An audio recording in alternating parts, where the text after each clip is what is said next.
Đã bao giờ trong khi bạn ngồi xem tivi một mình, nhưng bạn luôn có cảm giác giống như đang có một người nào đó ngồi cạnh mình chưa? Giống như trường hợp đáng sợ sau đây. Nó được chia sẻ bởi một người dùng Reddit có tên là Zombie Paranamo.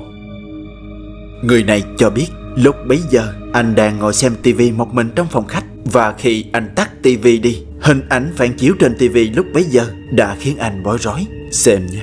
Look in the reflection of the TV. It feels like someone is sitting next to me.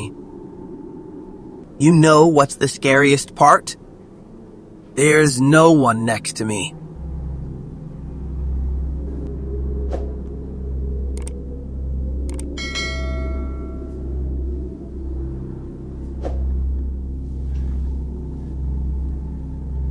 Here I am sitting, and there's no one. No objects that could cast a shadow. But in the reflection, there is... It looks eerie.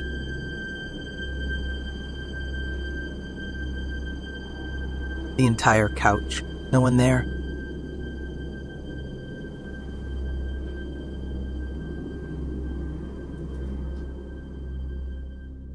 Hiện ra một hình dáng đen như bị đốt đang ngồi rất gần anh ta, nhưng giống như những gì người đàn ông đã nói trước đó, là trong phòng lúc bấy giờ không có ai cả. Bằng chứng là khi anh ta lìa góc quay qua trái đã cho thấy những gì anh ta nói hoàn toàn là sự thật. Here I am sitting and there's no one. Và điều đó còn cho thấy bóng đèn ma quái kia chỉ được hiển thị thông qua sự phản chiếu từ màn hình tivi mà thôi. Vậy đó là gì? Bạn nói thử xem.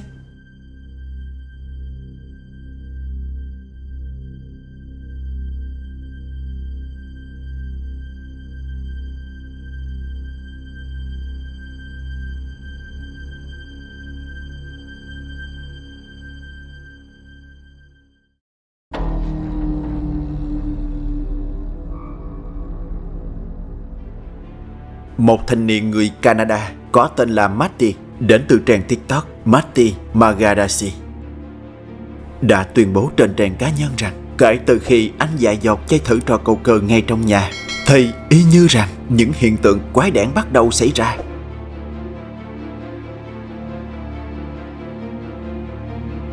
Ban đầu là những giọng nói thì thầm không biết của ai luôn phát ra đâu đó trong nhà. Sau đó là đồ vật trong nhà bắt đầu tự di chuyển, và cả những cái đèn trên trần cũng tự chớp tắt rắc ma quái. Sau khi nhận thấy những điều bất thường xảy ra thường xuyên như thế, gia đình của Matty đã làm nhiều cách để khử những thứ đen tối kia ra khỏi nhà. Nhưng tình hình không được mấy cải thiện, mà ngược lại chúng ngày càng trở nên đáng sợ hơn. Đến mức Matty đã ghi lại toàn bộ những gì đã và đang xảy ra trong nhà. Mục đích của việc làm này là để cầu mong sự giúp đỡ từ cư dân mạng. Một đêm nọ, trong khi đang giải trí, Matty lại bị quấy phá bởi những điều ma quái này. Bro, so I'm playing fucking COD. I got my headset on. I got one ear on, one ear off. And I hear somebody fucking whisper in my ear, bro. This shit is insane. So I go back to playing COD, and then somebody touches my foot, bro. So that's how I know. There's something in this fucking room. There's something in this fucking house. There's a fucking ghost, and I've been saying it for fucking years. And look at the fucking drawer. It's fucking open. I'm bugging the fuck out. Because this right here is what the Ouija board was in. This right there. That bag was under my bed, and it had the Ouija board in it. I come out of the bathroom, and now it's on my bed. Somebody explain. There's nobody in my fucking room. How could it get on there? It literally levitated and went on my bed. And this is the shit I'm talking about, bro. It's super like that. Like that. Like that. And it's moving. It is 100% moving. And now it's done. Bro, I am fucking getting tired of this shit, bro. Okay. Can you do that again? Cause that was fucking crazy. Bro, bro, there is nobody in my room, bro. Something.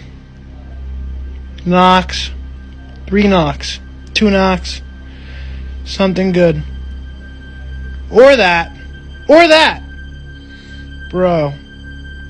That definitely just... Are you fucking kidding? Can you move that again? Holy fuck, bro. Part of me just wants to get the fuck out of here. Move it again. Come on, move it again. I know... I'm done. Maddie nói rằng đồ vật trong nhà luôn tự di chuyển quái dị như thế. Nếu không giải thích do những thế lực đen tối gây ra, Matty cũng không biết phải giải thích như thế nào cho những gì đang xảy ra trong nhà. Anh ta thật sự rất lo ngại khi đối diện với những điều ma quái như thế. Nhưng đỉnh điểm của nỗi sợ hãi là đây. Một đêm khác, Matty đang ngồi chơi game trong phòng thì một lần nữa những sự kiện ma quái lại xảy ra. Nhưng lần này chúng xảy ra dồn dập hơn. Bro, I'm playing fucking COD, and look at this fucking door. You cannot make this shit up. Look at this. Bro. Nobody is home. My fucking family is in Cancun, bro. You gotta be kidding me. Bro. What the fuck? Bentley? Bro. Are you fucking kidding me right now? Are you fucking kidding me right now? What the fuck?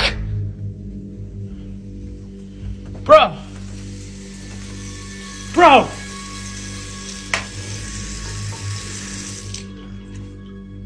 Holy... Why is this door open? What the fuck is going on? Matty nói rằng khi đó trong nhà không còn ai khác ngoài anh ta. Nhưng rõ ràng không phải như vậy. Bởi những gì đang xảy ra cho thấy bên trong ngôi nhà còn có một thứ đen tối, hoặc có thể là nhiều thế lực đen tối khác đang muốn chiếm lấy ngôi nhà của Matty. Anh ta nói rằng những điều ma quái chưa bao giờ xảy ra liên tục như thế, giống như những thứ đen tối kia đang muốn đuổi anh ta ra khỏi nhà vậy. Bro, nobody is home. My fucking family is in Cancun, bro. You gotta be kidding me. Và sau khi đụng độ với những sự kiện ghê rợn đó, Matty còn chia sẻ thêm nhiều sự kiện ma quái khác lên trang cá nhân của anh. Nếu bạn quan tâm, bạn có thể tìm đến trang TikTok của Matty để xem được nhiều hơn nha.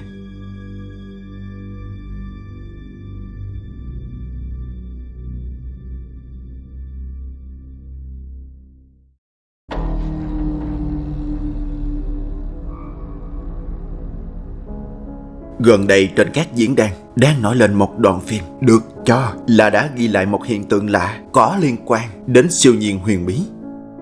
Lúc bấy giờ trong một buổi lễ mai táng của một đứa bé, khi mà mọi người đang rất đau buồn, bất ngờ một hiện tượng rất lạ như thế này xảy ra.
Ban đầu tất cả mọi người có mặt trong buổi lễ đều không để ý đến quả bóng bay kia. Nhưng không lâu sau khi quả bóng di chuyển một cách không bình thường như thế, mọi người bắt đầu bàn tán. Đa số đều tin rằng linh hồn của đứa bé đang dẫn dắt quả bóng kia. Và đa số người xem đều đồng tình với suy nghĩ này. Họ cũng tin rằng một quả bóng bình thường sẽ không thể di chuyển theo một phương hướng hoàn hảo như vậy. Nếu bạn đã từng xem qua các phần phim trước của kênh, chắc chắn bạn sẽ nhớ đến những trường hợp tương tự mà kênh đã từng chia sẻ này. No matter where I'm at in the classroom or what I decide to do, it just follows me. And do your thing, you stupid balloon. I got you on camera now, so let's just, see? That right there. Shit.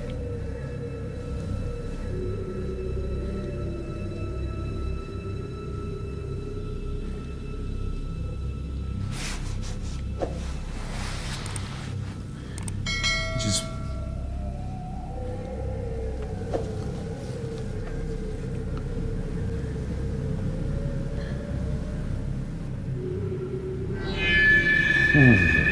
okay.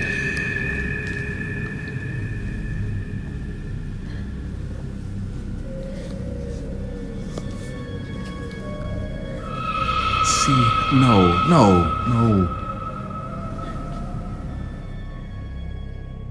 Ai cũng biết một quả bóng bay sẽ không thể di chuyển theo các hướng hoàn hảo đến như vậy. Nhưng nếu bạn không tin vào những điều siêu nhiên, vậy bạn sẽ giải thích như thế nào về những trường hợp nêu trên? Okay.